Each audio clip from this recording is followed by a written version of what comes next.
నమస్తే, welcome to Aadya media. నేను మీ స్వర్ణ. ప్రస్తుతం మనతో పాటు ఉన్నారు సినీ క్రిటిక్ విజ్ఞాన్ గారు. అసలు ఎందుకు సునీతనే ఈ మర్డర్ ప్లాన్ చేసి ఉండొచ్చు అని మీరు అనుకుంటున్నారు? ఎందుకంటే స్టార్టింగ్ అదేంటిది జగన్ వైసీపీ వాళ్ళు చేయించారని చెప్పమ్మా అంటే అచ్చిచి టీడీపీ వాళ్ళు చేయించారని చెప్పమ్మా అంటే జగన్ తరఫున అవును టీడీపీ వాళ్ళే చేశారని చెప్పింది. కానీ మర్డర్ ఎలా జరిగిందో ఈమెకు తెలుసు, ఒక లెటర్ ఉందని తెలుసు, అది మర్డర్ అని తెలుసు.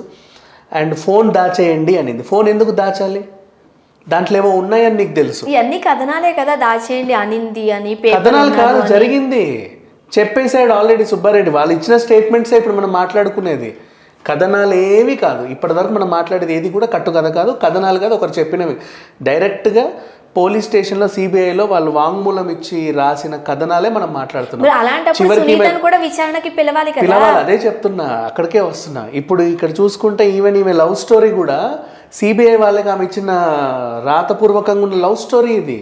ఈ డ్రామా అంతా ఆమె రాసింది షమీం. అక్కడ మనం మాట్లాడుకునేదే అది. సో ఇప్పుడు చూసుకుంటే నా అనుమానం అని ఎందుకన్నానంటే అక్కడ డబ్బుల కోసమే నువ్వేదో చేసావని నాకు అనిపించింది అప్పుడు ఫస్ట్ సీన్లో. సెకండ్ ఈ సీన్లో అదేంటిది వెంటనే చంద్రబాబు నాయుడు తరఫున నువ్వు జగన్కి యాంటీకి వెళ్ళావు, అవినాష్ రెడ్డే చేయించాడు అని. నీ దగ్గర ఉన్న ఆధారం ఏంటంటే క్రైమ్ సీన్లోకి ఫస్ట్ భాస్కర్ రెడ్డి వచ్చి డిస్టర్బ్ చేశాడు అని. కానీ నీకు తెలుసు, నీకెవడు ఫోన్ చేశాడు? ఎంవి కృష్ణారెడ్డి. అంటే కృష్ణారెడ్డి అక్కడ ఉన్నాడు ఆల్రెడీ, ముందు ఆయన వచ్చాడు, తర్వాత వాచ్మెన్ రంగన్న కూడా వచ్చాడు మార్నింగ్. ఇంతమంది వచ్చిన తర్వాత ఎర్రగంగిరెడ్డి వీళ్ళందరూ ఇంతమంది వచ్చిన తర్వాత అప్పుడు ఈయన వచ్చాడు భాస్కర్ రెడ్డి. ఇట్లా జరిగిందండి. భాస్కర్ రెడ్డికి చెప్పింది ఎవరు? నోటితో గుండెపోటని. భాస్కర్ రెడ్డి వచ్చి చూసి గుండెపోటు అనలా. ఎట్లా చనిపోయాడు అని అడిగితే గుండెపోటు సార్. రక్తమంతా క్లీన్ చేసింది వీళ్ళు.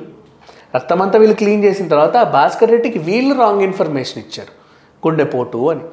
భాస్కర్ రెడ్డి కూడా అది నమ్మి ప్రెస్కి గుండెపోటండి అని రిలీజ్ చేశాడు యాజ్ ఒక పెద్ద మనిషిలా. ఇప్పుడు యాక్చువల్గా వివేక హత్య కేసు అంటే మెయిన్గా ఎవరి పేర్లు వినిపిస్తున్నాయి? భాస్కర్ రెడ్డి, అవినాష్ రెడ్డి. అదే చెప్తున్నా, అందుకే చెప్తున్నా, ఒక రాజకీయ కోణంలో జరిగిందని చెప్తున్నారు.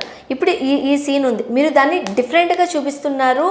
ఆ అక్రమ సంబంధాల నేపథ్యంలో ఆస్తంతా వాళ్ళకి ఎక్కడిస్తారో అన్నట్టుగా సునీత ఇన్వాల్వ్మెంట్ కూడా ఉండి ఉండొచ్చు అంటూ ఒక డిఫరెంట్ కథను వినిపిస్తున్నారు. మరి అలాంటప్పుడు సునీతను కూడా విచారించాల్సిన అవసరం ఉంది. అక్కడికే వస్తున్నా స్టెప్ బై స్టెప్. నెక్స్ట్ ఆ తర్వాత ఏమైంది? భాస్కర్ రెడ్డి అలా అన్నందుకు ఆయన్ని తీసుకెళ్లారు. నెక్స్ట్ ఆయన క్రైమ్ సీన్ అసలు పాడు చేసింది మెయిన్ అవినాష్ రెడ్డే దీనికి ఉన్నాడు. అవినాష్ రెడ్డిని అరెస్ట్ చేయండి అని చెప్పేసి ఈమె వేస్తుంది. ఎందుకంటే వీళ్ళ దగ్గర ఉన్న ఇంకొక కథ ఏంటంటే ఫస్ట్లో ఉన్నది, అవును మేమే చేసాము, ఆయన దస్తగిరి వాంగ్మూలం ప్రకారంగా, ఇప్పుడు దస్తగిరి వాంగ్మూలం ప్రకారంగా విచారణ జరుగుతుంది. అక్కడ ఏంటంటే క్రైమ్ సీన్లో ఆ రోజు మర్డర్ జరిగిన చోట అవినాష్ రెడ్డి, భాస్కర్ రెడ్డికి ఉన్నారు. అండ్ వీళ్ళ నుంచి జగన్కి, భారతికి ఫోన్లు వెళ్ళాయని ఇది వాళ్ళు పట్టుకున్నారు. నిజంగా ఒకవేళ ఫోన్ వెళ్తే ఇలా జరిగిందని కూడా చెప్పి ఉండొచ్చు కదా. ఒకరు పిలిస్తేనే వాళ్ళు వచ్చారు, ఇలా జరిగిందని వాళ్ళు చెబితే అక్కడికి వెళ్ళాయి. కాకపోతే సిబిఐ ఏం చేస్తుందంటే అక్కడ నువ్వు ఎందుకు క్రైమ్ సీన్ని డిస్టర్బ్ చేసావు, గుండెపోటని ఎందుకు చెప్పావు, నెక్స్ట్ నీ దగ్గర జగన్ భారతికి ఎందుకు ఫోన్ వెళ్ళింది అంటే, ఇప్పుడు సునీత రెడ్డిని కనుక టీడీపీని పెట్టుకుంటే అప్పుడు వైఎస్ జగన్ ఉపయోగించుకున్నాడు మర్డర్ని, సీఎం అయ్యాడు. ఇప్పుడు చంద్రబాబు నాయుడు ఉపయోగించుకోవాలి ఈ మర్డర్ని అంటే ఈమె గట్టిగా భాస్కర్ రెడ్డిని జైలుకి లాగారు ఆల్రెడీ. గట్టిగా అవినాష్ రెడ్డిని కూడా జైలు వేసేస్తే నెక్స్ట్ భారతి, తర్వాత జగన్ లాగేయచ్చు. అప్పుడు చంద్రబాబు నాయుడుది కూడా తీరుతుంది. ఇప్పుడు ఆల్మోస్ట్ ఈయన మంచిగా వాడుకుంటున్నాడు. అందుకే ఇప్పుడు నువ్వు చూసుకుంటే సిబిఐ విచారణ దస్తగిరి వాంగ్మూలం ప్రకారంగా నడుస్తుంది, నెంబర్ 1. నెక్స్ట్ అసలు క్రైమ్ సీన్లో ఫస్ట్ చూసింది కృష్ణారెడ్డి, ఆయన అరెస్ట్ చేయాల. రక్తం క్లీన్ చేసింది ప్రకాష్, ఆయన అరెస్ట్ చేయాల. అంటే క్రైమ్ ఫోన్ దాచేసింది, అన్ని డిలీట్ చేసింది. అండ్ నెక్స్ట్ లెటర్ దాచేసింది కృష్ణారెడ్డి, ఆయన అరెస్ట్ చేయాల. వీళ్ళిద్దరిని వదిలేసి పనికి మాలిన వాళ్ళందరిని అరెస్ట్ చేసి అక్కడ పెట్టారు. నలుగురు వాళ్ళే చేశారులే, వాళ్ళ నలుగురిని పెట్టారు.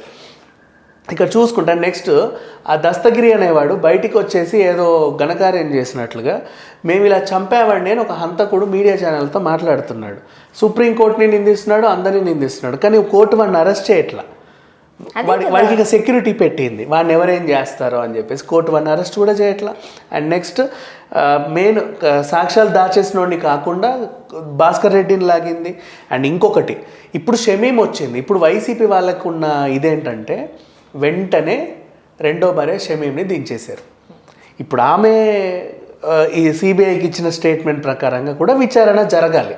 కానీ సిబిఐ ఈ కోణం నుంచే విచారణ చేస్తున్నారు, అటు నుంచి రావట్లా.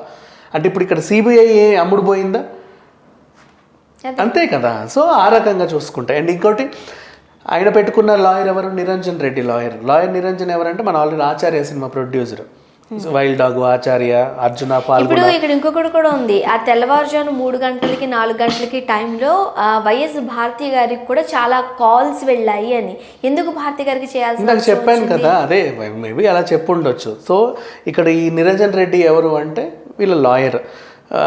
ఎవరు లాయర్? మన ఆచార్య సినిమా, అర్జున పాల్గొన అండ్ అలాగే వైల్డ్ డాగ్ సినిమా తీసిన లాయర్.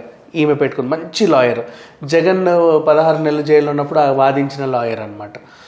అండ్ సునీత రెడ్డి పెట్టుకున్న లాయర్ ఎవరంటే ఆయన కూడా సిద్ధార్థ అది ఆయన మన రామోజీరావు కేసుని డీల్ చేసే పెద్ద లాయర్. సో మంచి మంచి లాయర్లను పెట్టుకున్నారు. ఇప్పుడు లాయర్లు కూడా ధీటుగా ఉన్నారు.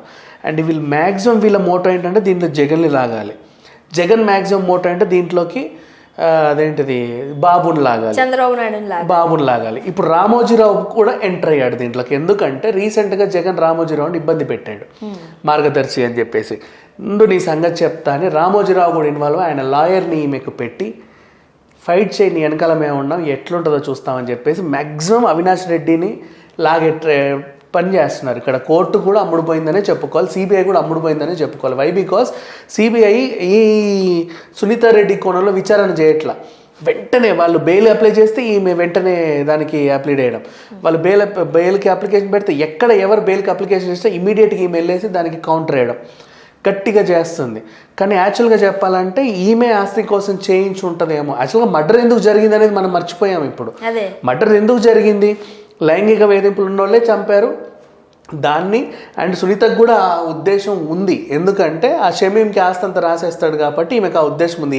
తీసేయండి, ఎట్లా రేపో ఎండో పోతాడు కదా, అదేదో ఇప్పుడే పోనీయండి, పోయేలోపు పెంట పెట్టేలా ఉన్నాడు మనకని చెప్పేసి తీసేయండి అంటే ఆ విధంగా జరిగింది. కానీ హత్య తర్వాత దీన్ని ఏం చేశారంటే కావాలని జగన్ దగ్గర ఉన్న ఒక సలహాదారు జగన్కి ఇది మనం వాడుకుందాం, అవతల వాళ్ళ మీద వేద్దామంటే అవతల వాళ్ళు కూడా ఖాళీగా ఉంటారు కదా, గాజులు వేసుకొని మనం కూడా వాడుకుందాం అని చెప్పి. మెయిన్ ఎవరున్నారు?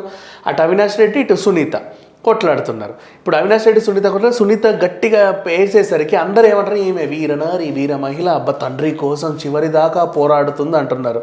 అసలు దొంగిది. అండ్ ఓవరాల్గా చెప్పాలంటే అంటే నాకు అనిపించింది ప్రకారంగా.